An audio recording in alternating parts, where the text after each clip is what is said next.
This is a rather different episode today. It is about quantum creation and remembering who we really are at a soul level.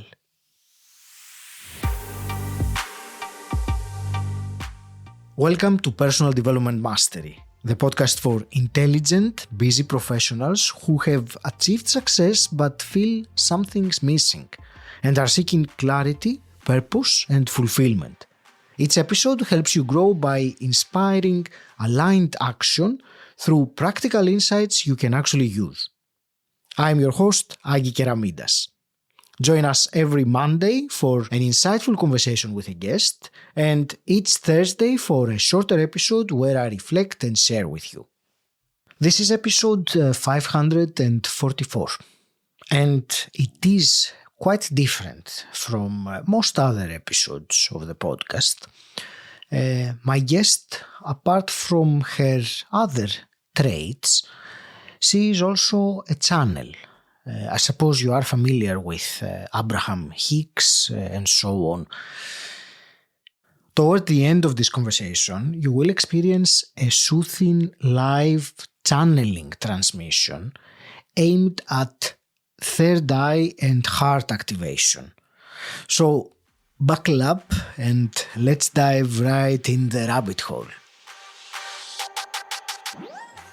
My guest today is Diana Divine. Diana, you are a soul guide, multidimensional channel, author, and podcast host devoted to awakening human potential.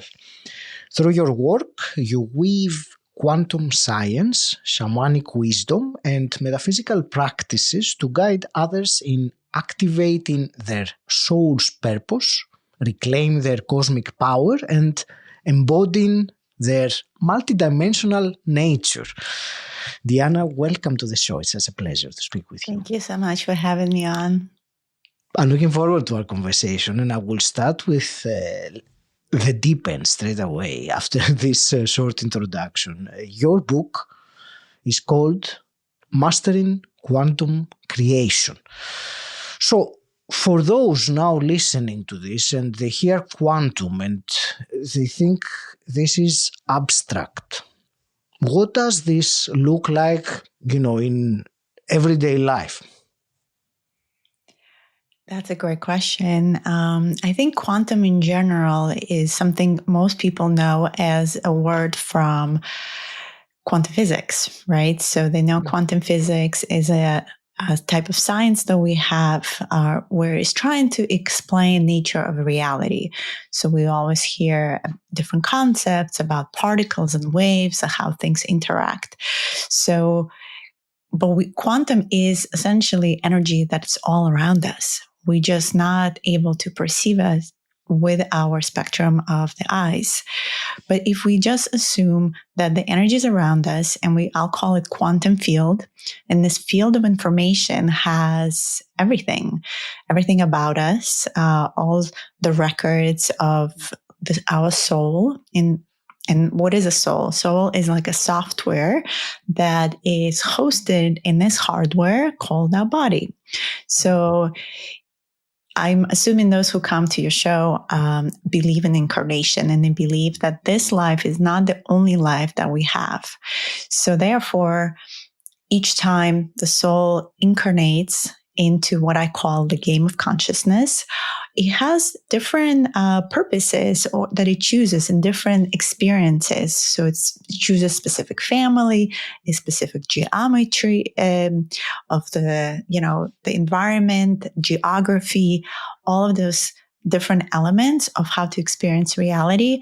And when it comes to mastering quantum creation, what my book talks about is my journey of how I came into awakening, but also weaving in the concepts of my book is split into 3 parts of remembering, expansion, and mastery. So a lot of it is about remembering really who we are, remembering that at the core level, we are that software, we are that soul that has all these records in this field of information. And that's why these psychics and myself, who reads Akashic records or does quantum healing hypnosis regressions on people, are able to go into these different parts of their lives. And whether in this lifetime or previous lifetimes or future lifetimes. So with quantum, we have to really start thinking big.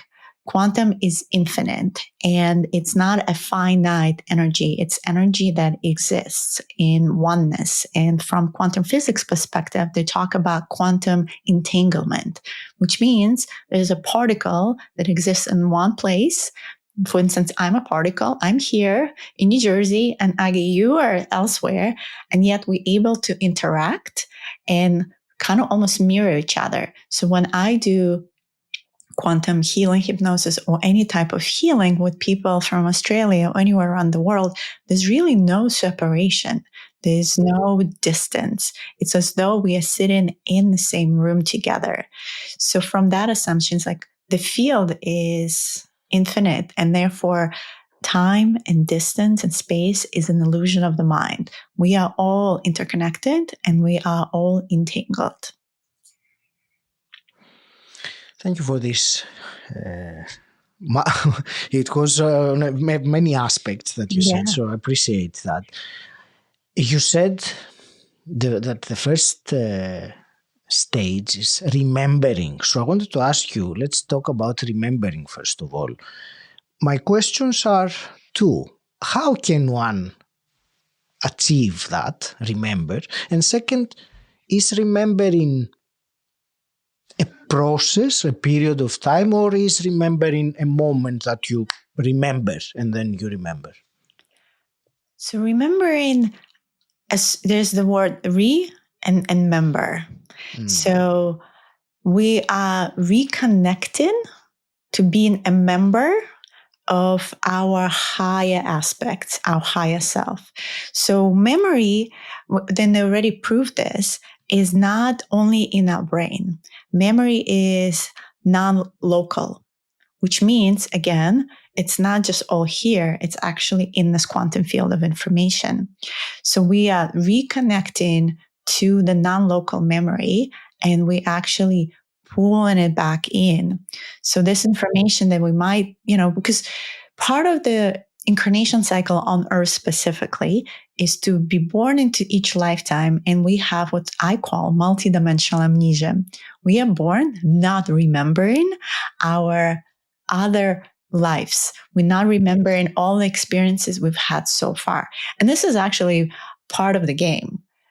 From my experiences with the galactic different species, and I interact with different ones, they all remember. They don't have such thing as being incarnated and not remembering. They remember everything that they've done. Maybe they were a different species in a different star system, and that helps them to continue on their journey. But part of what we're doing here, we actually, in some ways on purpose, not remembering. And so we're kind of starting from scratch. Although we are seeing right now some people are starting to remember more than before, and we can go into that. We are also in a different timeline right now. Everything is speeding up. There's more, the veil, so to speak, is thinner. So there's more access to the quantum field. And so people start remembering. But the memory is not through the brain. It's really through the heart. It is through the feelings. It is through the body. And like you asked the question, does it happen in one moment over a course of time? My memory developed over a course of time. It was through my journey of 25 years, doing a lot of ceremonies with plant medicine, doing a lot of regression work, shamanic work, energy work, you name it, right? And I've done all of it, and I went to collect these breadcrumbs, pieces of myself to piece my story and remember my story. So I don't believe it's all just comes in one moment. It could, some aha moment or a lifetime when you're interacting with someone and all of a sudden you remember, and then actually, oh wow, like you seen yourself in another shape, let's say like in the Middle Ages in a castle, and you're a knight, and then they're your enemy. I mean, I've had those moments. I don't know if you ever had where you're like, oh wow, I know you from before. Like we've had other lifetimes, and you can like shape shift in with those people. So sometimes it happens, of course, but I think it's a gradual process. It's also what you're ready for. It's like how far your soul is ready to receive this information. So a lot of people that come to me for quantum healing hypnosis, they don't really always know what they're ready for. But their higher self takes them into the lives that usually have a pattern. There's something they need to know right now, because there's so many lives they can see, but there's a pattern that is relevant to what is happening to them right now, because this lifetime right now matters the most.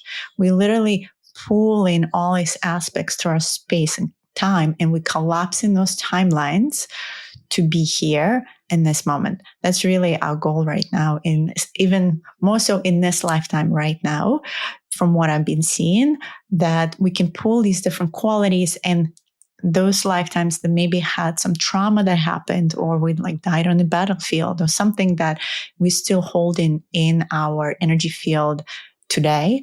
It's good to go back there, look at it, heal it. And then that's what I'm saying, collapse in timelines. We heal it, we collapse it, so no longer leak in energy. And let me just give you a good metaphor, because I love sharing this metaphor. It will start making sense when I say about leaking. What does that mean? So you know how like right now, before we got on this podcast, you had some technical issues. So, like I'm looking at my browser right now. I have probably 20 tabs open, and that's a lot of processing for my laptop right now. There's just many things that open, and sometimes I have to close all the tabs and like reboot my browser, or sometimes reboot my computer from the beginning. So this is what happens to us when we have too many tabs open. The processor is only can handle so much. So we need to sometimes go back or heal those aspects, recalibrate them, and close those tabs so they don't leak energy anymore. And so we can, be processing the best way possible, the space to process. And right now we're also in a very interesting time where, we're moving through towards galactic center. We're moving through photonic belt. We're getting so much solar activity. And quantum also assumes that it's not outside of us. We are quantum too. We are light. Like if you look at our biology, at biophotonic processing that's happened in our body between mitochondria, which is organelle in our cells that produces ATP production, to our DNA. There's enough research right now in quantum biology to prove that we're constantly producing light. So as we're receiving light cosmically, we're also producing light. So quantum also means to hold as much light as possible. So what happens when we have too many tabs open? We just don't have the capacity to process all that light. So that's part of this work too, is to do what we need to do to close the tabs and have as much availability for our processing power. That's great. I like this the metaphor, and I think all of us can relate with having too many tabs open. I want to come back to what you were saying about, remembering or this process happening when you're ready. I think that's how you say, or to extent. I would assume that someone who does have a spiritual exploration, if I can use that word, or someone who's interested in growing spiritually, to some level, they are ready for some spiritual finding, I suppose, compared to someone else that has no interest in spirituality whatsoever. So my question is, assuming what I just said is right, so there is a level of readiness because I'm already seeking for, the remembering, as you called it. Is there anything? I suppose in a way it is what you were saying about the tabs, but I want to make it more specific rather than a metaphor. how can one cultivate this process, or how can one go further into that journey or that path of remembering? I hope my question makes sense. I'm looking for something. How can I close the tabs? let's just say it like that. It's not one thing, as I was trying to say. Sometimes you have to explore different modalities to see what works, because everyone's very individual. I mean, on the basic level, if you were to do just yourself, it starts with meditation. It starts with finding a time in your day to be in stillness. Because if we just running around in this society, we encourage to just be in a hamster wheel, just go, go, go, produce. And we don't know how to be. And beingness means being in stillness with yourself. So closing your eyes, taking deep breaths, connecting to the breath, connecting to the moment of now, and meditating. So breathwork meditation could be separate, together. There's, like I said, so many different modalities, but I feel like really going inward into the stillness is where you create that space for remembering, because then you connect into the quantum field in the stillness. And so it's not outward process, it's inward process, because all that information is available. But if you're not listening and you're not tapping into it, and you just so distracted, which everything around us makes us distracted, then it's hard to connect because you don't even know how to. So if you just on beginning path, I would recommend to start having practices every morning and staying consistent with it. And that can be very different practice for everyone. Some really connect to meditation, others to breath work, others even choose to just, jog around their pond. However that looks like, where they feel they have that inner stillness, not the outward, but the inner space to explore and start asking questions of yourself. So start having that inward dialogue. And that dialogue is not necessarily with your ego self. So ego is more of the controller that's telling you, no, you can't do it. Differentiating between your divine will versus free will. Like the ego is usually kind of like this guardian that is trying to limit you and keep you in what you're used to. So anytime you feel, you're drawn to safety, you're drawn to what you know, that's more of ego, because ego is more of that primordial brain, right? We already know it's the one that, back from the cave days when we knew there are like, predators out there, and the survival was really important for us. So we would just come out of the cave when we needed to get food, because we knew there were some scary animals running around, and we would do the same thing every day. And then one day, let's say the berry tree dried out and we have to go somewhere else. That cave person would freak out, and they would be like, oh my God, I have to take a new path now. So anything that new was equivalent to unsafe, and the unknown is scary. But this work requires you to step out of your primordial brain into your prefrontal cortex, where we already know from map of consciousness and like frequency perspective, from, the lower frequency of shame, guilt, and all of that, into more joy and peace, which is all here connecting to your crown chakra. And that is through doing the practices where you surpass the worry brain, the anxious brain, and giving more that energy to another aspect of you that is ready to explore, that is ready to go into uncharted territory and just stay curious and fearless. And in the curiosity, you just have to keep being open to curiosity. In the curiosity, you start exploring. So usually the clients that come to me, they're not always sure what they want, but there are, like you said, there's that part of them that is open to receive. It's open to go into uncharted water and be curious, no matter what that is. But if you're completely closed off and you don't want to explore, nothing is really going to work on you, because you just closed off. you shield, you're like, shields up. I'm really comfortable in my sandbox, and these are my tools, and that's all I want. And that's unfortunately the majority of people out there. But there's a change. I feel, I've been on this journey for 25 years. I'm seeing huge shifts in the last even 5 years since we had the pandemic. Like, people went into forceful, inward process. They were home. They needed to find themselves. And so the more you start questioning your reality, questioning yourself, that's when exploration starts. This is great. Thank you.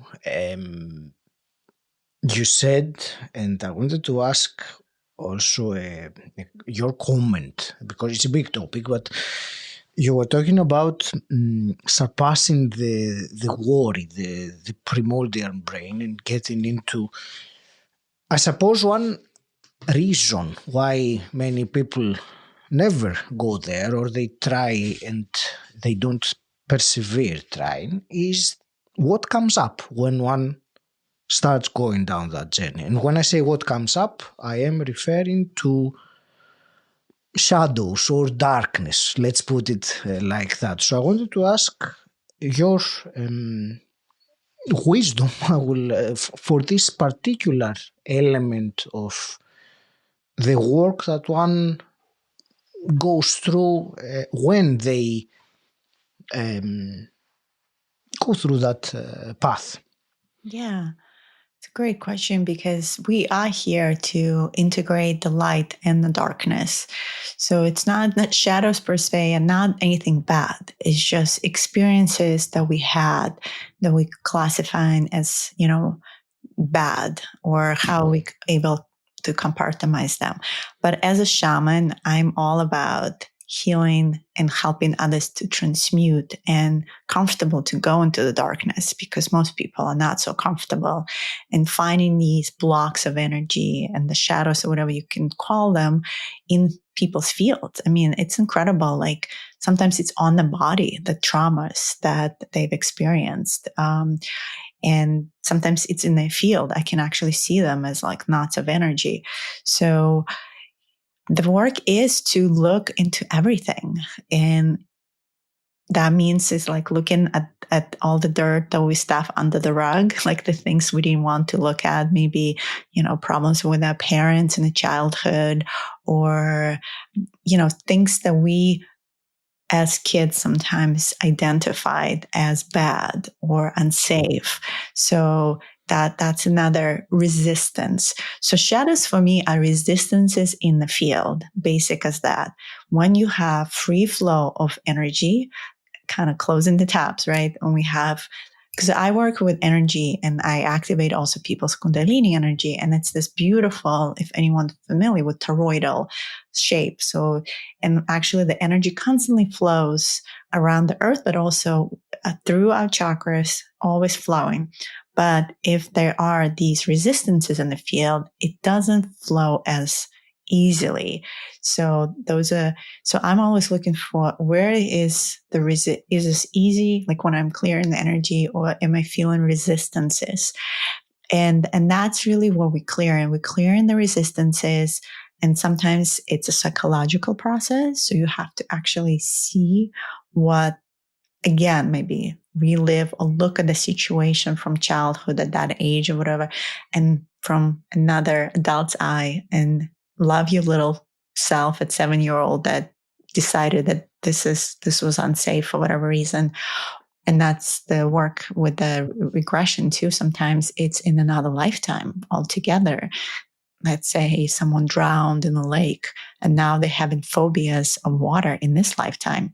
So if their subconscious self is taking them back there, and they relive in that moment as though it's happening right now, and then they're looking at it from an observer perspective, being a witness to it, they're able to integrate it. They're able to learn the lesson from it, collapse it. So it's no longer, a resistance. And so they bring in that energy back and kind of pull in. From shamanism, we call it soul retrieval. It's like pulling a piece of the soul that was missing back into you, because that's what happens in the moment of trauma, because the brain, the psyche cannot process it, would freeze we freeze the moment.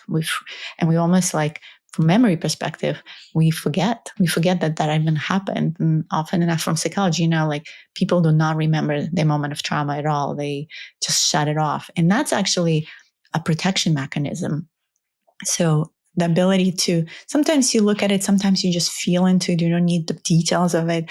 But again, collapsing it, easing the energy in the flow. And that's kind of how the energy opens up. So from my perspective, shadows, nothing to be feared of. It's more part of this work of reclaiming yourself. Thank you. And I wrote down, I underlined the phrase you said, the resistances in the field, which is, for me, it makes a great sense to see it like that. Diana, we had said before we started recording today that you would do a channeling or a live channeling during the podcast. So if you are up to that, I would very much be fascinated to hear what comes up. Before we go there, there is only one more question I wanted to ask because it comes up through the podcast or the listeners and often, the people I meet and discuss. And that is someone who is successful in their life, in their career. They have, ticked all the boxes, but yet there is some unfulfillment, there is some emptiness, some discontent or disconnection, if you want. What would you say to someone like that? What's a step they can take to move on from that situation? Well, discontent is usually disconnection, meaning all these other external validations they create in their life. They might be the most, successful CEO out there in corporate world, but they come home into their empty apartment somewhere in New York City, in penthouse, and they feel lonely and they open a bottle of wine to escape their loneliness, right? That's like I'm just giving an example of the scenario where you think this person has everything, but why they're so miserable. And again, I think it comes to that place of self-love. If you are not willing to accept all the aspects of yourself and truly love yourself unconditionally, and that includes the shadows, that includes the light, all of it, then you are still kind of searching constantly for that outside of yourself instead of feeling it within yourself. So it's like operating from having, a cup, but it's an empty cup because you constantly, you don't have anything there to even give to others. And sometimes there's a lot of people who are given, but still from empty cup. A lot of empaths out there, they're all about taking care of others. I have a lot of friends who do that. And I keep on teaching them, you can't give others so much because your cup is empty. So you have to take care of yourself first. You have to prioritize yourself first. You need that extra day of self-care, whatever that looks like, get a massage, recalibrate, just be in stillness, go out for a hike in nature. And then if your cup is full now and then it overflows, then it goes like a saucer. You can start pouring for everyone else. So really seeing where you are. But the problem is those people who look like they are successful. And again, that's just a brand marketing, right? From outside, it looks like they are. And we see that a lot in social media now, these beautiful, powerful couples or celebrities. And it's just we idolize them. But what is really happening behind the closed doors? Are they really that happy? And we're learning right now, no, they're not. Because they haven't really done the work to fill their own cup. So for me, it's as simple as that. And this work you and I were just talking about is important to get to that place of happiness, of connection to yourself, to the source of who you are. And if you don't do that, you just kind of perpetually running around with an empty cup. Thank you. Diana, would you be up then to do some channeling? Yeah, let's. So I Is have. there any preface, anything you would like to introduce it with? Well, so what I channel is called source language, or many know as light language. So it's a multidimensional language. So it's not about understanding it with your brain. So it's not like English where it's one-to-one language. It's actually soul expression. And I usually bring different frequencies from different star systems, depending on what the message, the transmission wants to do. And my channeling is with that language. So it's really about you closing your eyes and just receiving it without trying to translate it in any way. But what's incredible about it, it does hit your DNA, it hits your soul blueprint, and it starts shifting. So different people, it's a quantum language too. It's the language of the heart. So people might feel some tingles, might see some colors. There's something you feel, but you're not really sure, or your soul might like, oh yeah, it feels familiar, but I can't fully place it. And everyone talks about telepathy as the next thing, but before we get to telepathy, it's really this right now. And light language has been really expanding in the last 5 years. I've been channeling light language for 8 years, and it's just accelerating. More and more people connecting to it. It's a soul expression. So I have Source Language Institute. I help people to activate this. We all have it. It's a divine right. It's again something you remember, not something you learn. And so actually those who are able to step out of the ego and just surrender to the flow of the language. So it's like a sound healing. You can think of it that way. We all talk about Reiki, sending energy. It's the same way. You also kind of move energy with your hands, but also it's verbal. And I also created, with my book, I also created an oracle deck. So I wanted to pull a card for us to see what's the good theme for our channeling can be. Oh, I love that. The aqua prism. So you can see a girl with the different rainbow colors. And the message is refraction of the divine. Truth is multidimensional, refracted through perception lenses.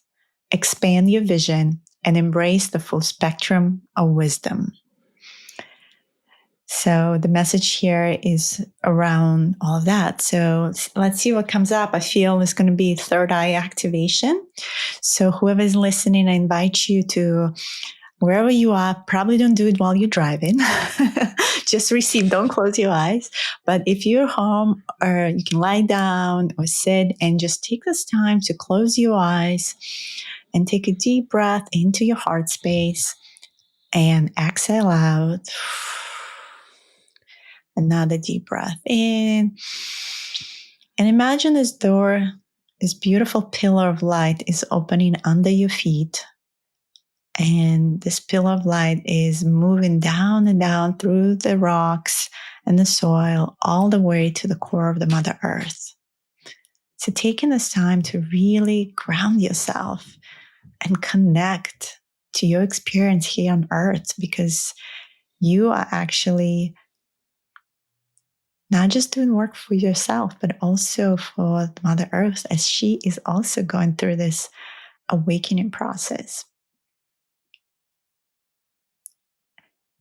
And then now imagine this pillar of light now going from your heart all the way to the core of the galaxy, to the black hole, the central cell of the Milky Way.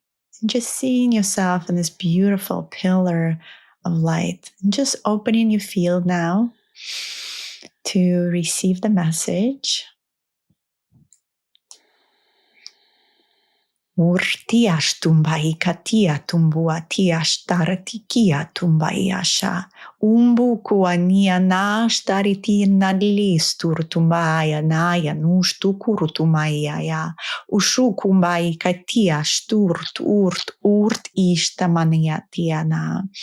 Seeing this beautiful rainbow light swirling and wrapping you and the pillar of light. Urtushtia, pukuratia, mushtuati, seeing yourself as refraction, umbuatia, of the divine, urtu, and all the beautiful colors of the rainbow. Ushtumbai, sayatumba, sayakwa. Taking the moment to tap into your third eye, into your pineal gland, and to really see Urtumbahi Katia Umbu from the inside. Umbu Kumba, Ukumbumba, Iatu, the totality of everything you are. Imati Shtumbaya, Umbustu Ika Umba I. See yourself beyond the physical body, umbua tia tu umbua, connecting to this other beautiful light bodies, umbua, light bodies of light that are emanated around you. Umbuumba sakuatia raniata, umbua urutua. Breathe into your heart and connecting through your heart, ushuati, Ushuati, with all these beautiful light bodies. Ushumbaya kia anununuaratia. Remember that your heart, Ushtumba kindalar tumbai, is the portal, Umbua, of creation. Umbua shima kia nuatia. Arunumu, Arakua. Know that you are infinite creator, Ushumbua, of this reality. Umbua. Ikishtarina niurumu marekia rushturutumba itihi. And it's your time now, Umba, to express Usha, express kik ut usht ik eat your soul umba ik na I into this reality. We invite you to speak your truth in the I kimba I as your truth in the ka inda is needed now. Uk usht yak na ya. Isha ima et a umba sahia inda kushtu nia. You are loved. You are protected. Uai umba. And we love you.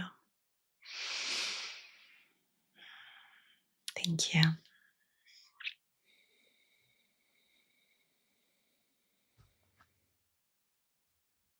Thank you. It's such a beautiful melodic language. The sound, the sound of it, it sounds melodic.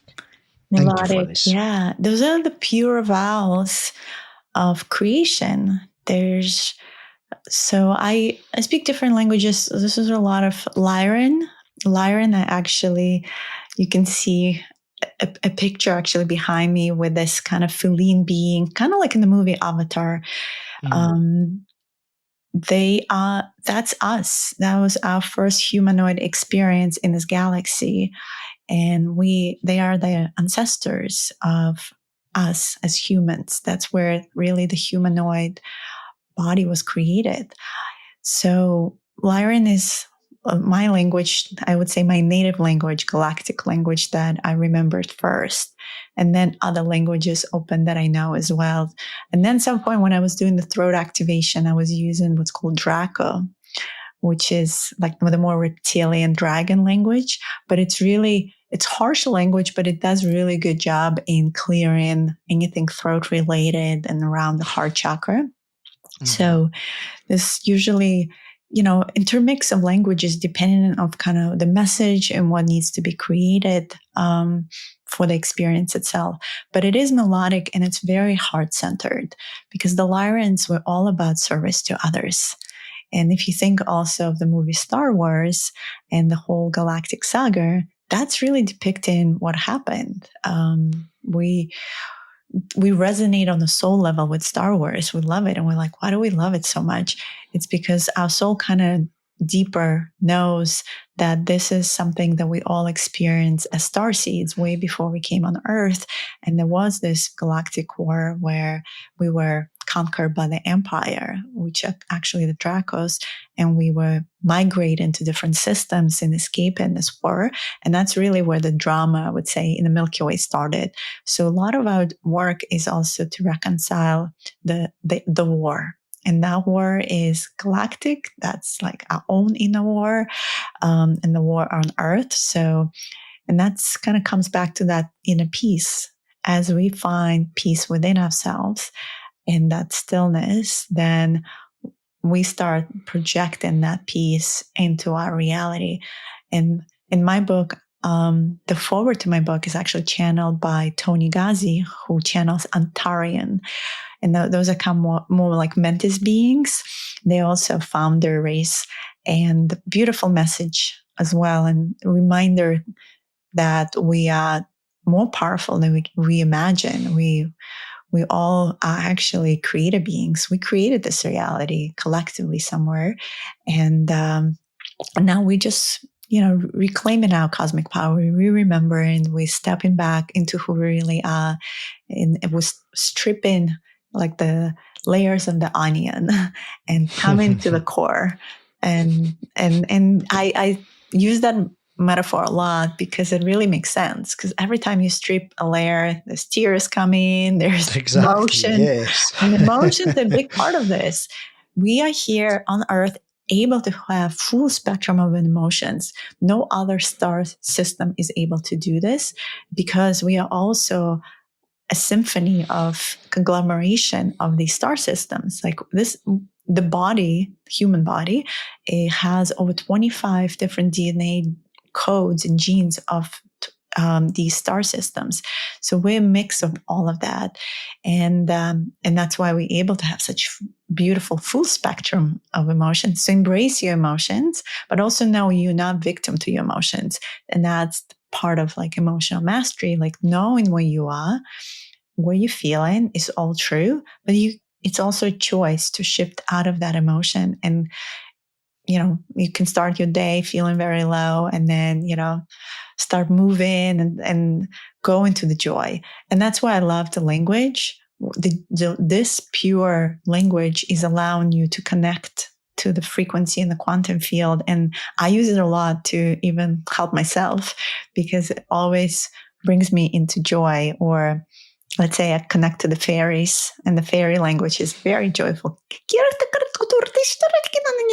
So like there's this different frequency of languages that you can actually bring in, and they incredible, but they're very pure and very soothing, and your body system kicks into parasympathetic, like it relaxes, it just recalibrates. And I think that's our job, is to learn how to identify it and then find ways to recalibrate. And I encourage everyone to explore light language, source language, because it's been such a joy for me. I mean, I've been in this journey for so long, but when I started channeling light language, it's been constant exploration because there's no end to it. And it's a wonderful tool that goes with anything you do, any energy modality. It's like just another layer of sound, original sound, I would say.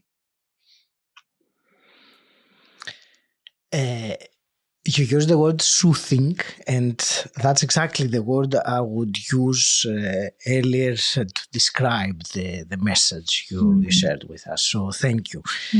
Diana, this has been an absolutely captivating conversation. As I start wrapping things up, the first thing I wanted to ask is how can the listener of the conversation connect with you and find out more about your work and your book and so on? Sure thing. Yes, you can go to my website. It's Diana, but it's dianadivine.com. And it has all the links to my book. My book is available on Amazon as well. Mastering Quantum Creation, Awakening the Phoenix Within, Manifest Your Reality and Reclaim Your Cosmic Power. The Oracle deck is available there, as well as you can find me on Instagram at Diana M. Divine, as in Mary. I post all the time, and there's different offerings online, workshops, as well as the course that's available, and more coming. So, please connect with me. And also, please, if you feel called, find me on YouTube. I have about 50 episodes of Soul Communication podcast. It's also Diana M. Divine. And I'm starting recording again. So there's going to be more information coming out. But even those 50 have a lot of rabbit hole type of information in there as well. Thank you. Diana, I also have two quick questions I always ask my guests. And Sure. the first one is, what does personal development mean to you? Wow. It means everything. I feel we are here to develop and reach our highest version of ourselves. So, like a phoenix, we're here to transmute, transform, and as resilient selves, create the new version. And we are doing this process again and again. So it is, everything is just constantly questioning and upgrading ourselves in many ways. So we're here to learn as a soul. So and I love that yours called personal development mastery, because ultimately we also have to accept that we are the masters, and we're just remembering that we are the masters. But the more we start, training and playing with different modalities, the more we start understanding and remembering that so it takes time and practice. And so you have to develop that. It's like going to the gym and lifting weights. Yeah. And in the beginning, it's like so hard, but the more you go, your biceps get stronger. And from 5 pounds, you went to 15 pounds. Similar to here, we have to train our systems. We have to train our body and develop practices on a daily basis to step into the mastery. Thank you. And hypothetical quick question. If you could go back in time and meet your 18-year-old self, what's one piece of advice you would give her?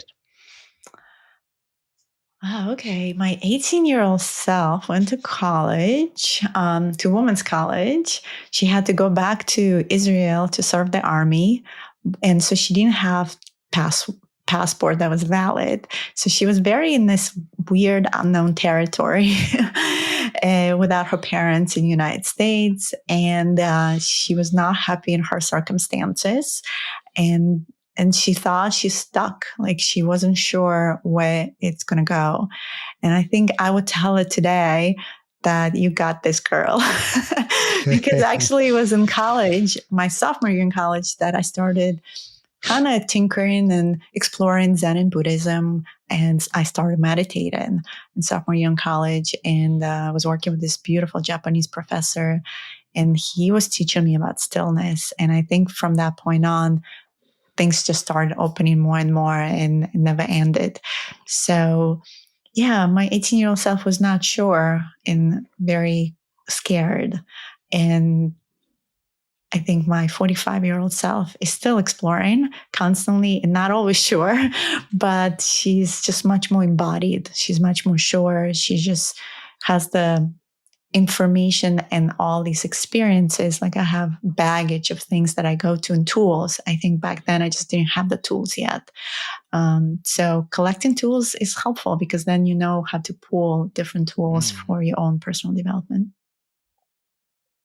That's great. Diana, I want to thank you very much for this conversation we had. There were many things, and I believe layers of things that they were there. So appreciate it very much. I will leave it to you for your parting words to this conversation.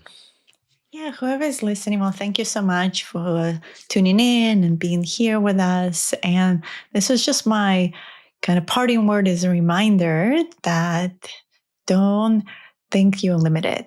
really remember that you are this beautiful, infinite, powerful creator. Everything is available for you.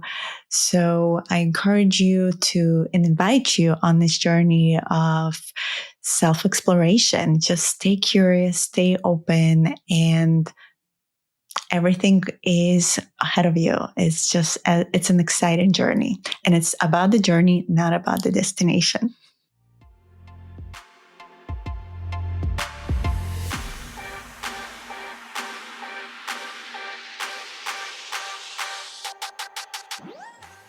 If this conversation inspired you or gave you something meaningful, consider supporting the show. It's like buying me a coffee in return for the value you received. Visit personaldevelopmentmasterypodcast.com/support or just tap the link in the episode description.